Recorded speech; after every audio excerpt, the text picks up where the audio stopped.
शांति। हाँ, कई बार हम प्रश्न के उत्तर में कहते हैं कि आप YouTube पर हमारे चैनल पर जाओ और प्लेलिस्ट में आपको सब कुछ ग्रुप वाइज मिलेगा। लेकिन कईयों की कंप्लेन होती है कि हम उसको प्लेलिस्ट में जाने का समझ नहीं आ रहा है और या नहीं जा रहे हैं। तो उसके लिए मैंने यहाँ विधि बताई है कैसे चैनल खोलनी है और कैसे आप प्लेलिस्ट में जाके चूज़ कर सकते हैं। तो प्लीज़ ये विधि फॉलो करो। ओम शांति। अगर आपको मेडिटेशन और हेल्थ की बातों को अच्छी रीति समझना है तो यूट्यूब चैनल है शिव शक्ति मेडिटेशन बीके कुसुम, फिर सब्सक्राइब करेंगे और जो लक्ष्मी नारायण का आइकॉन है उस पर टच करेंगे तो हमारी चैनल खुल जाएगी। वहाँ प्लेलिस्ट में आपको सब कुछ ग्रुप वाइज मिलेगा। साथ साथ लाइक, शेयर और कमेंट भी कीजिए। इससे आपका दुआ का खाता बढ़ेगा, बुद्धि का ताला खुलेगा और आप जल्दी जल्दी आगे बढ़ सकोगे। ओम शांति। ओम शांति। आपका प्रश्न है, पद्मा पदम भाग्यवान या सौभाग्यवान, ये दोनों में क्या अंतर है? उत्तर है, देखो, एक मैंने टॉपिक रखा है यूट्यूब पर, भाग्यशाली, सौभाग्यशाली, दुर्भाग्यशाली। उसका अर्थ बहुत क्लियरली समझाया है और ये 7 पत्ते का बिल्ली पत्र और 11 का रहस्य और कैसे आध्यात्मिकता से उसका राज है और रोज हमें कैसे करना है, इसके 2 टॉपिक रखे हैं। इसमें भी ये आता है कि क्या है, तो वो आप सुनो। लेकिन यहाँ मैं आपको शॉर्ट में बता रही हूँ। तो एक है भाग्यवान, दूसरा है सौभाग्यशाली माना सौभाग्यवान, तीसरा है पद्मा पदम सौभाग्यशाली और चौथा है दुर्भाग्यशाली। ये चारों में बहुत अंतर है और इस कलयुग में अभी अंतिम समय में सभी के पाप कर्म बाहर आ रहे हैं और सारा दिन व्यर्थ नेगेटिव से और ही पाप कर्म खींच खींच कर उसको प्रैक्टिकल कर और ही कड़े कर्म बना रहे हैं और इसकी वजह से भाग्य साथ नहीं देता। हम ही हमारे संकल्प द्वारा भाग्य को दूर करते हैं।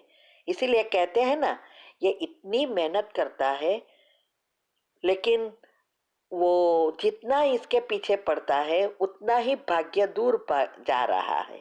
कहते हैं ना, कईयों का ऐसा होता है, कई थोड़ी मेहनत करे और उसको बहुत कुछ मिल जाता है और कोई कड़ी मेहनत करे, रोटी भी मान मिलती है।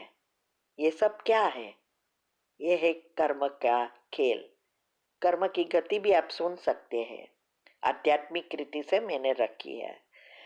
तो ये है, हम मेहनत करते रहे लेकिन हमारी कोई सुख सुविधा में फायदा ना हो, इसको कहते हैं दुर्भाग्यशाली। भाग्यवान माना भाग्यशाली अर्थात हाँ, थोड़ा मेहनत की, अच्छा कर्म किया, अच्छे विचार भी चलाए और उसका भाग्य भी उसको साथ देगा और जीवन में सुख शांति मिलती रहेगी, लेकिन टेम्पररी मिलेगी। सौभाग्यशाली अर्थात इतना पुण्य जमा करेगा तो उसको थोड़े समय के लिए या एक जन्म के लिए उसका भाग्य बनेगा। सौभाग्यशाली कहते हैं। जैसे कोई बाबा कहते हैं ना कि स्कूल खुलवाता है तो उसको ब्रेन बहुत अच्छा मिल जाता है। इसको गॉड गिफ्टेड कहते हैं। कोई हॉस्पिटल खुलवाते हैं तो उसको ये हेल्थ अच्छी मिल जाती है, वो बीमार जल्दी नहीं पड़ता। ऐसे हर एक कर्म का फल मिलता है दूसरे जन्म में लंबा समय के लिए, लेकिन वो भी स्थायी नहीं होता। अभी इस कलयुग में कोई चीज स्थायी नहीं, लेकिन मिलता है जन्म से ही। कहते हैं ना, बच्चा गोल्डन स्पून लेके आया है, तो ये सौभाग्यशाली आत्मा को ही मिलता है जो जन्म से ही सब कुछ प्राप्त है।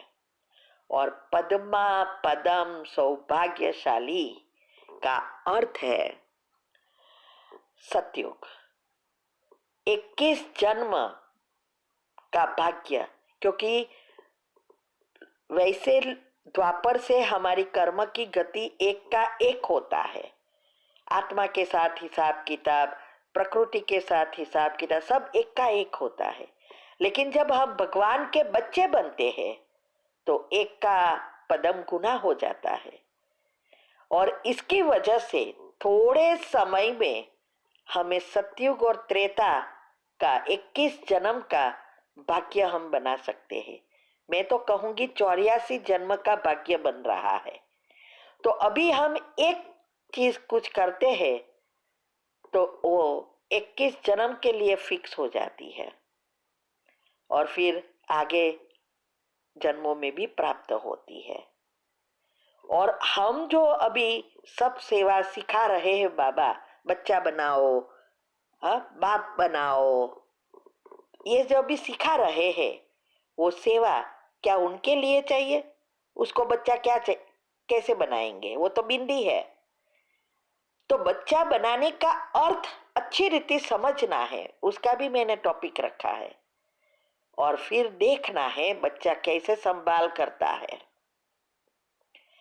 तो ये है पद्मा पदम सौभाग्यशाली, जिसका भाग्य कभी भी ऊपर नीचे नहीं होता, क्योंकि वहां तो दुख है ही नहीं, सुख ही सुख है, संपूर्ण सुख, स्थायी सुख। इसको कहते हैं पद्मा पदम सौभाग्यशाली। इसीलिए हमने बताया है हमारे अनुभव में, सब में, कि अभी हम लौकिक में कुछ नहीं करते। सब बहुत कुछ बोलते हैं, सोचते हैं मैं कंजूस हूँ, मैं ये हूँ, बहुत कुछ कहते हैं। उसको पता ही नहीं है कि सब कुछ हम क्या सब देते हैं, सेवा में देते हैं। अभी हम लौकिक में एक का एक पुण्य भी नहीं बांधते, न पाप बांधते हैं, न हिसाब किताब बनाते हैं। जो कुछ करना है यज्ञ में, वो भी बाबा के लिए ही करना है। अभी यही में हमने शुरू किया है और औरों को भी हम यही समझा रहे हैं कि कैसे घर बैठे पद्मा पदम भाग्यशाली बन जाए। तो ये है स्वमान का अर्थ। ठीक है, बाकी आप YouTube पर सुन सकते हैं। सारे राज रखे हैं, मक्खन रख दिया है, उबालना सीख जाओ तो आप भी पद्मा पदम सौभाग्यशाली, भाग्यवान भी नहीं, सौभाग्यवान बन जाएंगे। इसमें भी अंतर है ना। भाग्यवान माना थोड़े जन्म के लिए भाग्य, और सौभाग्य पद्मा पदम सौभाग्यशाली अर्थात पहले जन्म से ही राजाई घराने में, श्री कृष्ण के घराने में आना। तो लंबा समय राजा ही बनते रहेंगे, द्वापर में भी राजा ही पद मिलता रहेगा। तो ये है पद्मा पदम सौभाग्यशाली। अभी आपके हाथ में है। ठीक है, ओम शांति। प्रश्न है, अगर हम संकल्प दिन पर चलाए, मेरे रिश्ते ठीक हो गया है, मैं और हमारे बीच बहुत प्रेम है, मैं बहुत भाग्यवान हूँ, मेरा जीवन साथी बना दिया है, तो क्या ये संकल्प सिद्ध होंगे? इससे सामने वाली आत्मा पर ये संकल्प का प्रभाव पड़ेगा? उत्तर है, देखो, ये दिन भर में हमने करने से हमारे जो वाइब्रेशंस लेयर्स बनते हैं एनर्जी का, वो हमें मदद करती है। और सुबह में जब योग का प्रयोग करते हैं तो नेचुरली हमारे अंदर से धीरे धीरे बाहर आ सकते हैं। दो विचारों के बीच गैप बढ़ती है, तब ही सफलता मिलती है। ये तो बहुत समय लगेगा। तो इसका हिसाब किताब, कर्म को जलाना है ना, तो योग तो चाहिए ही। और इसकी विधि मैंने आपको बताई है, वो करो। और अगले प्रश्न के उत्तर में सुनो, हमने अच्छी रीति समझाया है कि सफलता कैसे मिलती। वो सुनो, वो भी करो, और आपको जो बताया है वो भी करो। ठीक है। ओम शांति। शांति।